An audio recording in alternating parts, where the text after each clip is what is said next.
ஓதா துணர்ந்திட ஒளியளித்தெனக்கே ஆதாரமாகிய அருட்பெரும் ஜோதி கடவுள் உண்மையை அறிந்து அடையும் உயர் சிறப்பு கொண்டு விளங்குவது இம்மனிதப் பிறப்பு.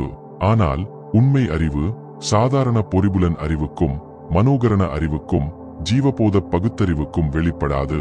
அவற்றிற்கெல்லாம் மேற்பட்டு உள்ளத்தொருமையில் ஆன்மபோதத்தில் ஒருவாறு வெளிப்பட்டு மேல்தயவினால் அன்பினால் நெகிழ்ந்து உருகுகின்ற தருணம்தான் அவிரையருள் ஒளி சிறிது சிறிதாக வெளிப்பட உள்ளதாம். இதனால்தான் இதுகாரும் மக்கள் அறிவு பல துறைகளிலும் எவ்வளவோ தூரம் கடந்து சென்றும் கூட இன்றளவும் இறையுண்மையை கண்டு கொள்ளவில்லையாம்.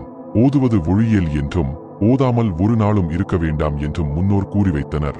ஓதல் என்றால் படித்தல் என்பர். அதாவது பிறர் உள்ள கருத்தை புரிந்து கொள்ளற்கு உபாயமாக ஏற்பட்ட மொழியை பயின்று அறிந்து கொள்ளலாம். அப்படி பயின்று பெறும் அறிவு படித்தறியும் விளக்கம் மேற்குறித்த அருள் உண்மையை எவ்விதத்தும் எவ்வளவும் உணர்த்தக்கூடியதாயில்லை. பன்னெடுங்காலம் முயன்று பயின்றும் அறிதற்கரியது அருட்பெரும்பதி உண்மை. படித்தறிய கூடியதெல்லாம் வாச்சிய பொருளே என்று இலட்சிய பொருளல்லவாம். வாச்சியம் என்பது சொல்லினால் உரைக்கப்படுவது, இலட்சியம் என்பது முடிந்த குறிக்கோள் அனுபவப் பொருளாய் விளங்குவது. கடவுளின் அருட்பேருண்மையை கருவி கரண இந்திரியங்களால் வாயுரையால் சொற்பொருளால் வெளிப்படுத்த முடியாதாம். ஆகையால்தான் அவ்வுண்மை வாச்சிய பொருளல்ல எனப்பட்டது. வாச்சியமே ஓதப்படுவது, இலட்சியம் ஓதப்படாதது.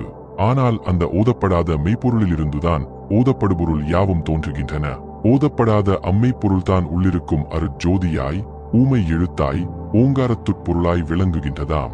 ஓங்காரத்துள்ளிருக்கும் இறையருட் சக்தியின் நாத ஒலி வெளிப்பட்டு ஓதல் செயலாய் விளங்குகின்றது.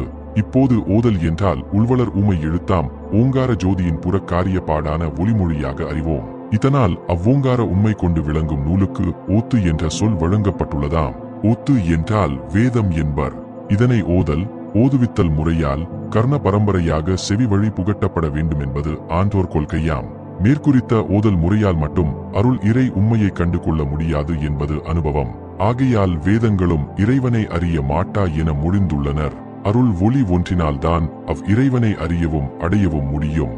இதனைத்தான் நம் வள்ளற் பெருமான் உள்ளொளியாக பெற்று விளங்கினார் என்று உணர்த்தப் பெறுகின்றோம். தவறாத வேதாந்த சித்தாந்த முதலாச்சாற்றுகின்ற அந்தமெல்லாம் தனித்துரைக்கும் பொருளை இவராத சுத்தசிவ சன்மார்க்க நிலையில் இருந்து அருளாம் பெருஞ்சோதி கொண்டறிதல் கூடும்.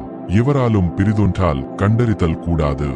என்னானே என் மகனே அருட்பெரு ஜோதியைத்தான் தவறாது பெற்றனை நீ வாழ்க்கை என்ற பதியே சபையினடத் தரசை என் சாற்றுமனின் தருளே என்ற அருள் விளக்கமாலை பாசுரத்தால் அகம் ஓங்கு சுத்த சிவ சன்மார்க்க நிலையிலிருந்து அருட்பெரும் ஜோதியைக் கொண்டுதான் கடவுள் உண்மையை கண்டடையக்கூடும் என்பது குறிப்பு.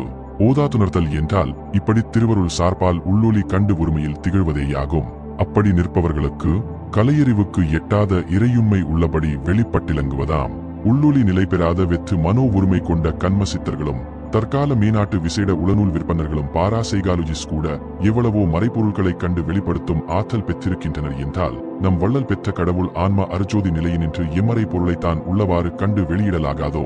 எதையும் ஓதாது உணர்ந்து உரைத்தல் சாத்தியமே என்பது தெளிவாம். ஆகவே நம் பெருமானார் அருள் ஒளி அனுபவத்தில் காணாதவெல்லாம் கண்டும் கேளாதவெல்லாம் கேட்டும் அறியாதனவெல்லாம் அறிந்தும் வெளியாக்கினது உண்மையே. முன்னர் இருந்த ஆன்மா ஞானிகளின் அனுபவங்களும் கூட வெளியாயினவாம். மறைபொருள் உண்மையை காத்து வந்த மகான்கள் சூக்கும வடிவினராய் இருக்கின்றவர்கள் கூட வள்ளலாரை அணுகி வந்து தம் அனுபவங்களை வெளிப்படுத்தினார்கள் என்பதும் மெய்யே. மேலும் இந்த அருட்பெருங்கடவுட் ஜோதி நிலையில் தாமே பூரணமாய் திகழ்வதைக் கண்டதோடு தாமே ஒவ்வொருவரின் உள்ளொளியாயிருந்து அவரவர் வண்ணமாய் விளங்குவதையும் உணர்ந்திருந்தார்.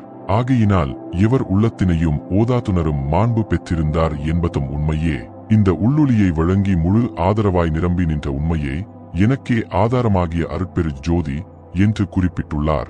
எல்லாவற்றிற்கும் முழு முதற் காரணமாயிருக்கின்ற அருள் ஒளியை கொண்டதோடு அதுவே தானே அதுவாக ஆக்கப்பெற்ற பெருநிலையே இங்கு தமது ஆதாரமாக பேசப்படுகின்றதாம். இம்மனித உடலில் அருட்பெரு ஜோதி இறையொளி முழுமையாக சிறநடுவுள் நிராதார நிலையில் திகழ்வது அதுவே முழு ஆதாரமாய் உள்ளது.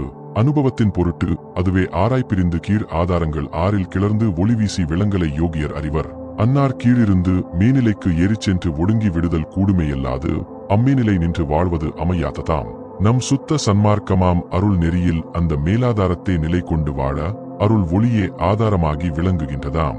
ஆகவே அந்த அருட்பெருஜோதி ஆதாரத்தின் பேரில் நம் பெருமான் நித்தியானந்த வாழ்வு கொண்டு விளங்குகின்றார் என்பது தெளிவாம். எனவே இவருள் ஒளியை போற்றி ஏற்று உண்மையினை ஓதாத்துணர்ந்து ஆதாரமாய்க் கொண்டு அருள் இன்பில் ஓங்குவோமாக.